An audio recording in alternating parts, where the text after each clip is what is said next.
Let's be real, it honestly hurts me watching gamers grind the same game for years, which starts to feel more like a second job. Meanwhile, the absolute bangers, underrated legends, are just sitting there, packed with fun, chaos, and that spark we've all been missing. That ends now, because I've got 25 fun, overlooked games you gotta play today. Let's go. Imagine a brutally atmospheric journey through ancient Rome, with sword-slashing QTEs, slow-mo executions. That's the Rise Sun of Rome in a nutshell. I jumped into it again this year and, man, it still looks incredible. Every piece of armor shines. The voice acting and the score, games devs absolutely nailed it. Feels like you're playing through a Roman war film. But let's be honest, the gameplay is stylish but kinda shallow. The combat starts strong but doesn't evolve much. You get those satisfying finishes, but it's mostly combo, dodge, and repeat. The campaign is about 7 to 8 hours. It peaks early and then coasts. Some players even had a bit of FPS stutter on PC, but after tweaking, FPS goes smooth sailing for the rest of the game. Still, the community hasn't forgotten this one. Over on Reddit, fans are shouting, "No stupid TAA, top-tier gameplay?" Yeah, players are loving the game. Some say the game was ahead of its time, and honestly, yeah, it kinda was. People still ask for a sequel.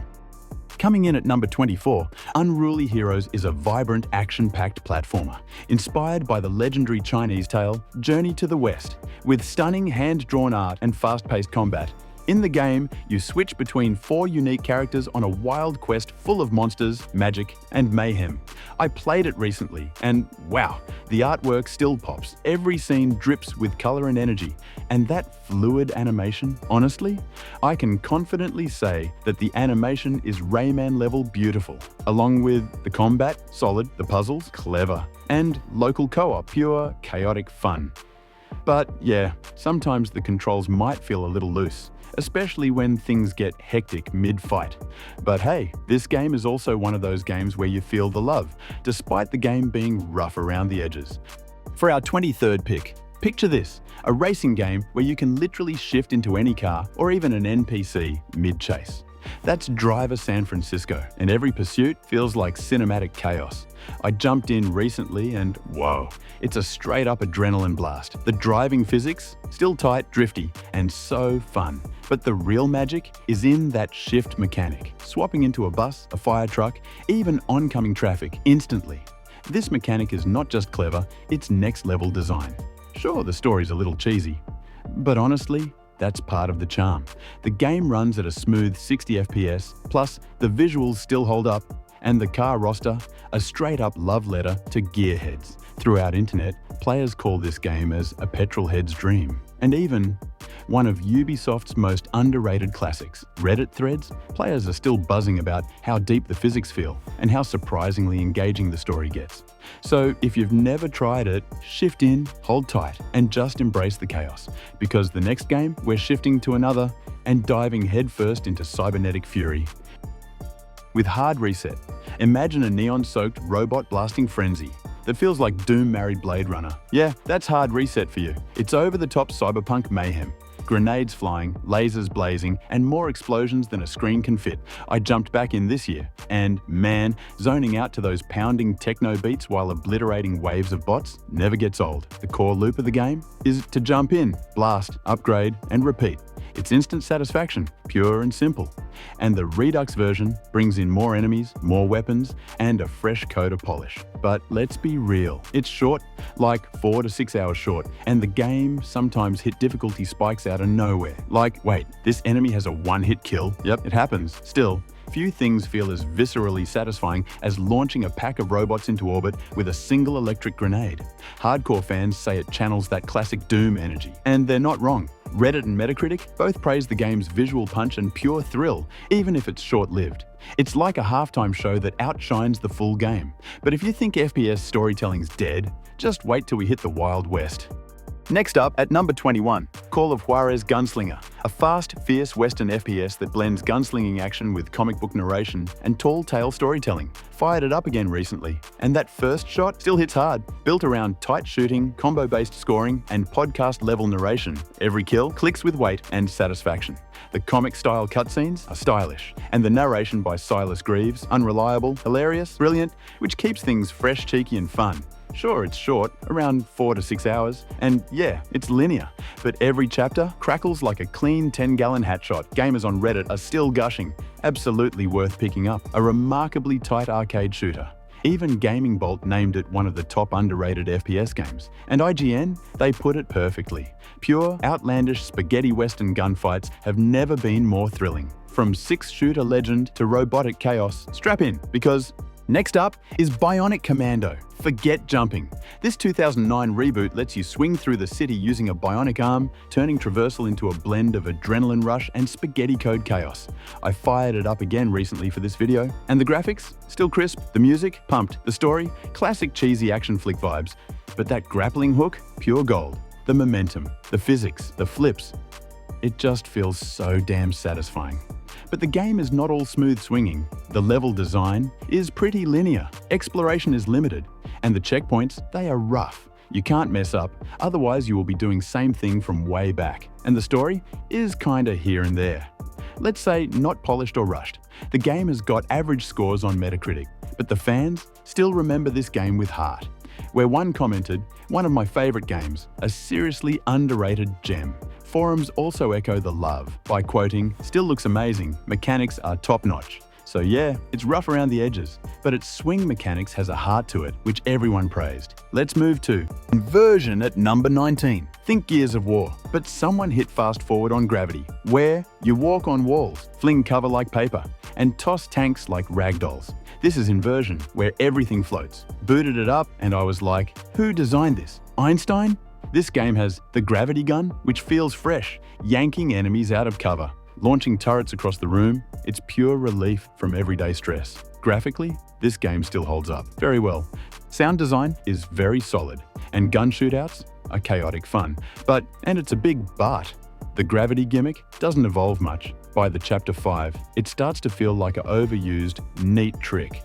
As for the story, it's the same old cop duo routine, with some pacing issues. Recent reviews-wise, and PC fans say it's the next best thing to Gears on PC, whereas YouTube retros still shouting it out in 2024 to 2025. Inversion is a hidden gem buried in time, where gravity's fun.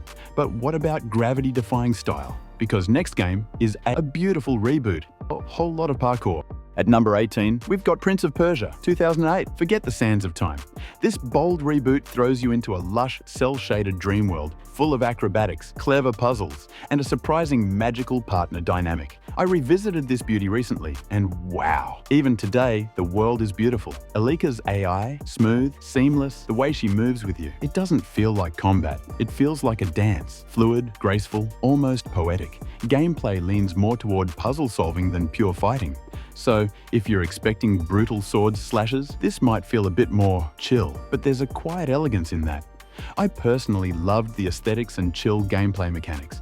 It took me about 8 hours to finish, and honestly, the pacing felt like rhyming verse. Critics back then agreed, giving scores between 81 to 85 on Metacritic, praising the game's visuals and platforming flow, though some noted it was a bit too easy, but that's the only critic. Reddit gamers still gush, from the art style to the gameplay, there's just so much to love. Leading us to Samurai Jack. Ever dreamed of slicing through timelines with a katana-wielding warrior? Battle Through Time throws Jack into a chaotic time loop, reimagining the iconic levels, and it honestly feels like playing through a classic Cartoon Network show. I stepped back into Samurai Jack recently, and yeah, the graphics pop. Those cartoon-accurate shaders, gorgeous. And the voice acting, spot on. Every scene flows like the original show, smooth, stylized, and full of heart. But the combat is kinda meh. It's clunky, linear, and gets repetitive fast. Boss fights don't hit as hard as they should. And yeah, there are performance dips that break the flow now and then. Metacritic score is mixed, sits around a 67 score. But the fans' reactions are very positive and overwhelming.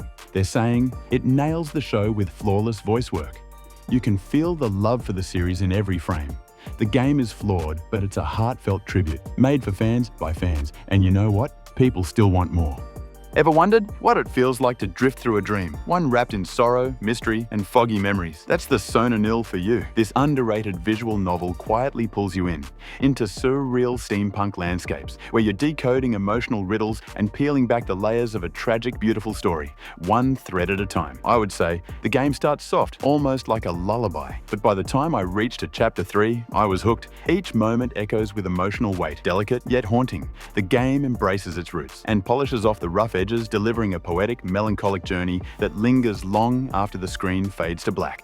For our 15th game, where you do platforming parkour in a futuristic deserted world with your own customizable robot squad. That's Recore, a flawed gem that's always been yearning for redemption. I booted it up recently and hey, the game looks incredibly good. The initial launch was rough, janky load times and random bugs, which has been patched in later updates. The bugs are all gone. The loading times got way faster, and the definitive edition adds extra content, with much needed polish to the game. What instantly grabbed my attention was the combat, which is surprisingly satisfying. You're swapping color-coded weapons on the fly, commanding your core bots mid-fight. And the platforming? Oh man, the controls are precise, responsive, and well-designed. Every movement just feels right, satisfying, intuitive, and enjoyable. Critics were mixed at launch, great ideas, flawed execution. Recent updates helped, but it's still rough around the edges, especially in the late game. Still, what this game nails is totally worth it. Recent players say, a simple game. I had fun. Keep expectations low. It might surprise you. Threads go deeper. Recore, one of the most underrated Xbox exclusives. Bots, desserts, and heart all wrapped together. Now, time to burn rubber with NFS The Run is a beefy, high-stakes racing thriller packed with pressure cooker QTEs and full-blown cinematic flair. Picture this, a wild 3,000-mile sprint from San Francisco to New York, dodging cops, mafia heat, avalanches, and yes, even dog attacks. I jumped in recently, and let me tell you, the set pieces still hit hard. The avalanche escapes, the desert highway dashes, and city shootouts in the middle of a race. It has got that top-tier drama from start to finish. The gameplay is hefty. Cars feel grounded, like they've got weight. Handling isn't arcade easy, it demands skills. But sure, there are criticisms. The AI has that classic rubber banding issue, and the campaign is short, about 4 hours. Back in 2011, that stung players at $1.60. But today, at a lower price, The Run feels like a tight, contained thrill ride. And the sound design? It's excellent. Even the DICE Awards nominated it for Audio Achievement. One Game FAQs user nailed it. Super underrated NFS game. Set pieces from avalanches to escaping Ohio. It's super exciting. Reddit fans love the premise. That cannonball run vibe? It feels unique and intense. And over on Game Rant, highlight how the run forces you to outrun rivals, police, even the mob, and that's freedom. At the end of the day, the run is short, it's punchy, and yeah, it's unforgettable. Coming right up at number 13, James Bond 07. Your perfectly balanced ticket to a blockbuster Bond film. Only this time, you're holding the controller. I fired it up this year and honestly, the graphics still pop. Craig and Judi Dench, their voices and likenesses still hit hard. And the game feels cold, precise, and thrilling, like a true Bond experience, not some COD wannabe. The shooting is sharp. The stealth is satisfying. And the driving? Tight, cinematic, and a total rush. And level design are a bit on rails, feels guided. Still, at today's price, this is pure Bond energy, served short and sweet. Back in game release, players called it one of the best Bond experiences, close to watching it in a theater. Reddit Bond fans still calls out. It's a real shame Bloodstone is underrated. So the Daniel Craig vibes is checked, moving to the game where you play as Insurgent. Say hi to Homefront, where North Korea invades the USA. And you're the insurgent, in a guerrilla war right in your backyard, fought with scrap weapons, stolen gear, and raw desperation. Looking back, the game had huge ambition. Guerrilla tactics, drones, vehicle combat, even missions where you track down and silence propaganda snipers, with the atmosphere being bleak, dystopian, and eerily believable. And by today's standpoint, the game still holds up with solid visuals and slick multiplayer. But it's not without flaws. The AI is all over the place, and some maps just feel flat and forgettable. Despite these, the game still hits you. There's something emotional beneath the explosions, something that sticks. Online reactions are mixed but telling. Some Reddit users call it bland, complain about the AI, yet even they admit that the shooting is fun and the sneaking super solid. While Metacritic fans go further, calling it underrated, even brilliant, and across the internet, players praises its gripping story and intense pacing, saying it's definitely worth the buy. At number 11, it's The Saboteur, an open-world gem where stealth meets drama, all wrapped in a touch of noir. Set in Nazi-occupied Paris, you play as a fearless saboteur, bringing hope to a city drowning in shadows. The world starts in black and white, which gradually turns to color as you liberate the city. Gameplay-wise, you are sprinting across rooftops, executing stealth takedowns, planting explosives, painting resistance on the walls. Sabotage missions? Actually feels purposeful. The freedom to spark rebellion, to incite chaos, it's visceral, it's powerful. But yeah, it's not perfect. The scripting can go haywire, tasks repeat a little too often, and FPS drops, they do kill the vibe sometimes. Still, longtime fans call it criminally overlooked, praised for its gritty atmosphere, bold noir style, and the emotional weight when the story clicks. Ready for more? We shift gears into racing with our next game. At number 10, my personal favorite, Blur. Imagine a racing game with fancy cars and power-ups. Yup, you heard that right. Every race is a shotgun blast of adrenaline. I still remember my friend told me about this game and man, I was hyped. We fired it up that night and didn't stop. We played till morning without even realizing it. I booted it up again recently and boom, those memories came flooding back. That neon-soaked speed, that pulse-pounding energy still slaps, and the power-ups feel heavy, impactful, not just thrown in as gimmicks. With multiplayer, still a chaotic dream. Lead swaps, blast combos, pure mayhem. Critics back then said, thrill ride but shallow single player. But honestly, Blur is still a party-perfect racer. The campaign's short, sure, but it's punchy, it's vibrant, and it's intense, like a fireworks show on 4 wheels. And the power-ups gave this game an identity of its own. And the Reddit is filled with comments like, it's a tragedy this never got as big as Burnout. Players calling it an underrated gem. Some even say it brought a kind of innovation and creativity that modern racers are seriously missing. Next up, we're rewinding time. Coming in at number 9, Singularity, where you stop time, rewind it, reshape it, blast enemies in reverse, rebuild broken walls, and bend the battlefield to your will. I played it recently and wow, the time manipulation device still blows minds. With slow-mo bullets, zombify enemy soldiers, and you can even revive collapsed objects in the heat of combat, all with the atmosphere, which is heavy, gloomy, and gripping, which pulls you in. Critics praised its physics, where they loved the weapon variety. Sure, it's not perfect. The pacing stumbles, some puzzles drag, and things get a little messy at times. But when Singularity clicks, it's chef's kiss. Over on Reddit, players are still singing its praises, echoing. Satisfying solid A10. Metacritic and GameSpot fans, they call it a fantastic FPS with a gripping story and varied combat. Next up, we shift gears into something even grittier. Coming in at number 8, I Am Alive, a survival game, where there are no zombies, no mutants, just you. A ruined city, low stamina, and choices that really hurt. This game is survival at its rawest. I played it again recently and wow, the tension still hits hard. Every climb drains your stamina, every bullet matters, and the combat, it's like poker with your life. Sometimes you're just bluffing with an empty gun. The game's atmosphere is relentless. GameSpot called it, I Am Alive's atmosphere is gripping and emotional. Game Informer said it's one of the most memorable survival games ever made. So is it perfect?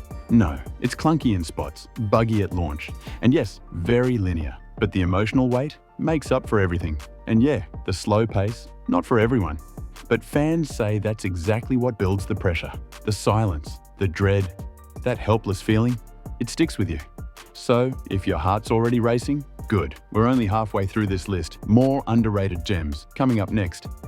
At number 7, Enslaved Odyssey to the West, a jaw-dropping reimagining of the classic tale, Journey to the West. This game brings heart, action, and beauty in one unforgettable ride. And hey, it actually got a shout out in our recent video, 15 most underrated action-adventure games. Check that out after this. We've packed it with hidden gems you really don't want to miss.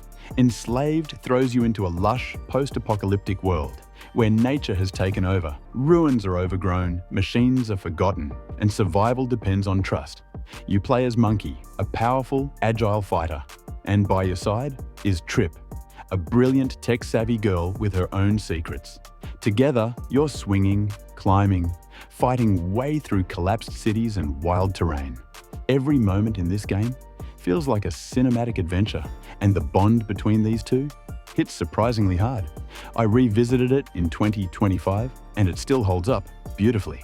The environments are stunning. The voice acting is top tier. Andy Serkis absolutely nails the role of Monkey, and the story is surprisingly emotional.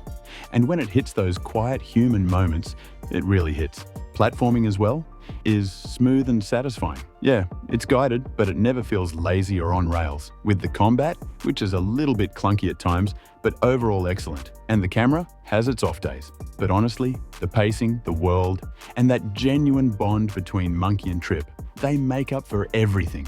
Players at Reddit still talking about it. I just finished it. Oh my god, I wish it was way longer. Metacritic called it a fantastic platformer that didn't get the attention it deserved. And even Galaxy of Geek once said it should have ignited a new franchise. Seriously, how did this gem slip under the radar? It's beautiful, it's bittersweet, and it stays with you long after the credits roll. At number 6 is Sunset Overdrive, a neon-soaked, punk-fueled open world where you grind rails, bounce off rooftops, and blast mutant hordes with teddy bear launching guns, all while farting rainbows in a storm of over-the-top chaos. You guessed right, this game has Insomniac's humor to it, and it still slaps. I booted it up again recently, and the traversal is pure bliss. Wall runs, dashes, air zips, it all clicks, like Tony Hawk meets Jet Set Radio. And we have fun variety of the weapon roster, wildly creative. From explosive vinyl records to acid sprinklers, well, the way damage works in the game does feels unpolished or unfair at places. But this game never stops being fun. It starts off like a parkour playground, then flips into pure, chaotic cartoon violence. And right now, it runs at 30 FPS even on modest PCs, for just $3.99 on sale. That's a steal. Reddit's still screaming. One of the most underrated and fun games in years. Game Grin and CBR praised it too, saying, the colourful art style, the banger soundtrack, and how fluid and satisfying the movement feels is incredible, top-notch. At number 5 is Bulletstorm, where you're dropped onto a wild alien planet with one goal and one glorious motto: chain creative kills for points. Expect chaos, expect over-the-top takedowns, and yeah, expect dick jokes. It's brutal, it's messy, and it's a symphony of carnage. I fired up the full clip edition in 2025, and let me tell you, the game is brighter, smoother, and louder. In glorious 4K, it pops off the screen. The combat is an absolute riot, where you kick an enemy into a spike wall or slide into another and shoot one mid-air into an explosion. It's not just fun, it's stylish mayhem that rewards creativity. And the dialogues are raunchy as hell. Some lines are pure cringe, and others had me laughing out loud. Listen, lady, please! We've been stuck here forever! Help us get an evac off-world! Yeah! Go fuck yourself! It's juvenile, sure, but owning it makes it kind of brilliant. Even Metacritic called it one of the best underrated shooters of all time. So why didn't more people play it? Bad marketing. Simple as that. A gem buried under the noise. Game Grin went all in too, calling it eye-gasm visuals and never a dull moment. And honestly, they weren't wrong. Boom. That wraps up number 5. And trust me, catch your breath, because the top 4, they're about to hit hard. Let's finish this strong. At number 4, Mad Max. Just kidding, but really, Mad Max game is a real underrated gem. Picture this: wild car battles in a desert wasteland, with smashed engines, speeding through enemy camps, and a dive into the crazy world of Mad Max, full of dust, rust, and pure madness. I fired it up again this year, and honestly, it's a hell of a ride. The vehicular combat is brutal, the melee is gritty, and the world massive, bleak, and beautiful. Yeah, it follows that usual Ubisoft formula, with towers, enemy camps, and side missions that feel kinda generic. Also, with some hiccups, frame drops, and texture pop-ins. But let's be real, the car battles, they feel fresh, fun, and fierce. And at the bargain prices this game often goes for, it's a steal. Gamers call it the most underrated open-world game ever. And on forums, you'll hear lines like, "It's actually really fun, scratches that Fury Road itch." Now move to the game. Wish is graphically praised, but gameplay-wise got overlooked.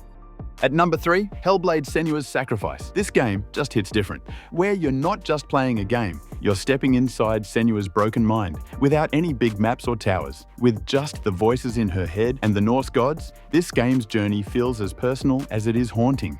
Even in 2025, it still sends chills down my spine. With the sound design, which is creepy, powerful, and unforgettable, and stunning visuals and motion captured animation, gives the game a cinematic real punch to it. Gameplay-wise, the combat feels solid and the puzzles are simple but effective. Yeah, there's the occasional performance hiccup.